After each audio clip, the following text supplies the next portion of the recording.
Hello again, and this is a performance criticism of the story of Rachel from the book of Genesis, chapter 29. This happens to be one of my favorite stories because the man that I'm married to for the past 21 years actually served in a Middle Eastern country for my hand in marriage for a few years. So this story is very personal and it resonates deep within me. The story begins with Jacob going to the land towards his people of the east, and I give a lot of impetus on the fact that there was a large well and there was a stone over the mouth of the well that had to be rolled away.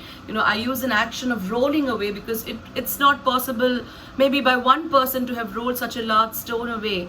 And the scene of the sheep waiting there, waiting to be watered, and immediately when Jacob sees humans, after his long journey, he's been through a lot, he's been traumatized, and now he's here and he sees the shepherds and he says, my brothers, do you know of such and such a person? And immediately I switch accents here for a bit because that's the best one can do with the Zoom telling.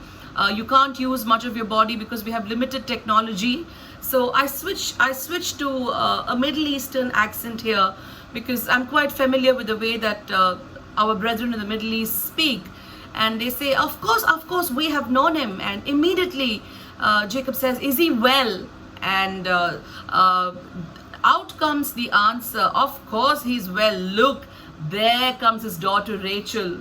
When they say that, they don't mean too well, is my presumption, because they're looking at a priced catch. And in those days, for you to be a young single woman walking down to a well where the shepherds are grazing, they're just hanging around there, and they say, look, there she comes, and their eyes portray a lot more intensity than their words. And Jacob follows their eyes and he sees Rachel, and immediately his heart is lost. And I deliberately slow down there and I say, he looked at his mother's brother's daughter Rachel and his mother's brother's sheep. I meant that to be in sync with one another because both were possessions that were belonging to him.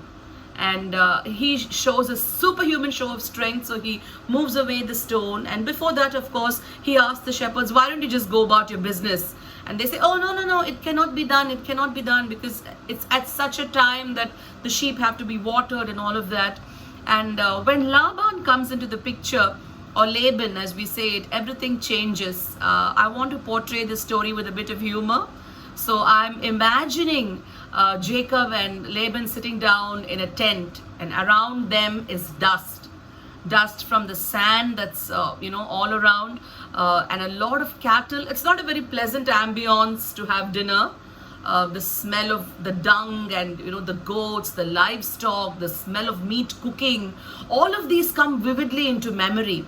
And the next scene is where Laban's eating a meal, and he's probably chewing on some mouth freshener or some tobacco. And a natural instinct for me when I do that, or when I see people in India and in the East do that, is to spit it out, because you have enjoyed the juice of the betel nuts. What's left is just the husk in your mouth, and you just spit it out. And then he says, and then again I do the accent switch here and I say, come on, tell me what your wages are. Go ahead. And here I use a very subtle tone to say, Jacob loved Rachel, and Laban had two daughters. One of them was comely and gentle, and her name was Leah, and the other was Rachel. So I introduce both the characters here with a change in my voice. And I'm thinking aloud with Laban when he says, it is better for me to give her to you than to another man. I again do the accent switch here. And when it's all done, and the days flew by like birds on wing, Jacob goes and asks Laban for his rightful possession of Rachel. And here I pause for a minute. It's a very subtle second, because in my mind I'm picturing the wedding feast.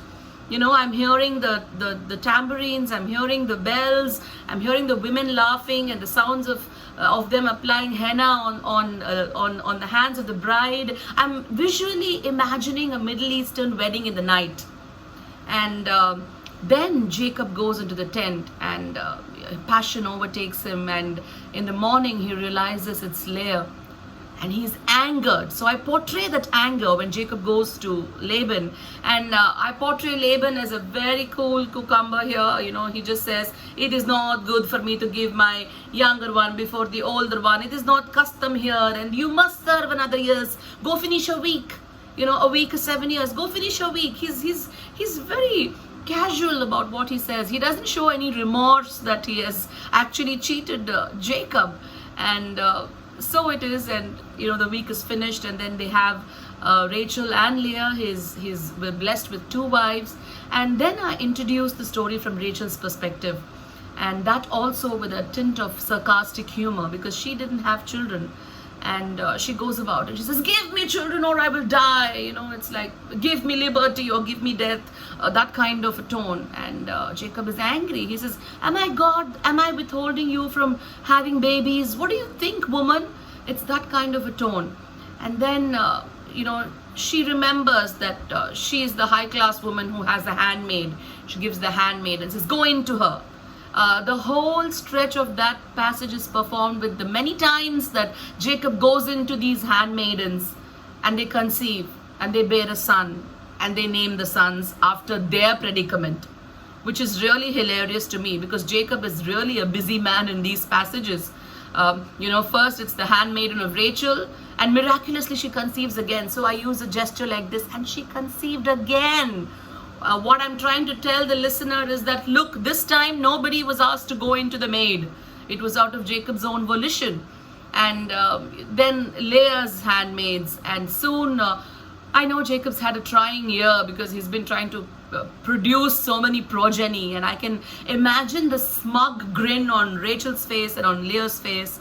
And now I introduce Reuben, the oldest, when he goes to the field to bring out the mandrakes. And in my mind, I'm seeing Rachel, hands folded, leaning back, looking at Leah, looking at the mandrakes, and I know that she's scheming. And I know that Leah is really spurned at the thought of Rachel asking for the mandrakes. She says, is it one thing that you took my husband and now you want my mandrakes? It's like, are you really going to do that? And Rachel, the smooth operator, says, he's going to lie with you tonight.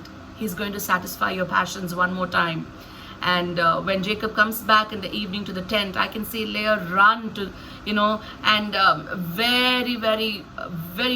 I'm searching for the right word here, confidently tell her husband that you are going to lie with me tonight because I have hired you with my son's mandrakes. There is authority in that tone. There is even cruel revenge if one listens closer. And then she bears children.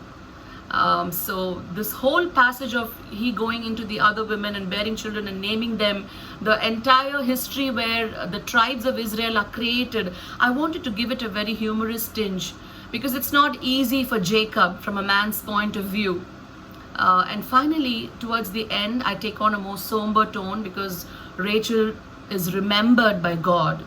And I repeat that for emphasis sake. And I says, now God remembered Rachel and opened her womb and gave her Joseph.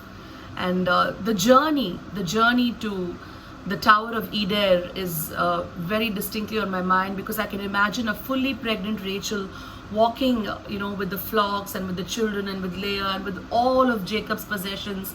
And she goes into hard labor. That's what the Bible tells us.